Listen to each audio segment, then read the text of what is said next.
Well, I'm bringing out the dog for a walk, and there's a major snowstorm right now, so this is the highway. It's closed in either direction, all the way for 200 kilometers that way and 300 kilometers that way.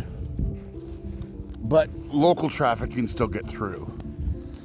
They said 30 to 50 centimeters. We've already got about probably 20 centimeters so far. And it just keeps snowing.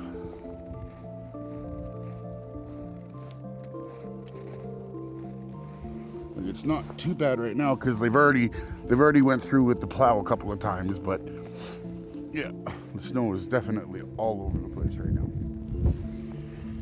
People parking their transports there. Yeah, pretty windy. Especially when you're in the wind's direction. But yeah, no traffic. It is like quietest it's been here in a long time. There's usually transports going by all the time. Yeah, see? Nothing. It's eerily quiet.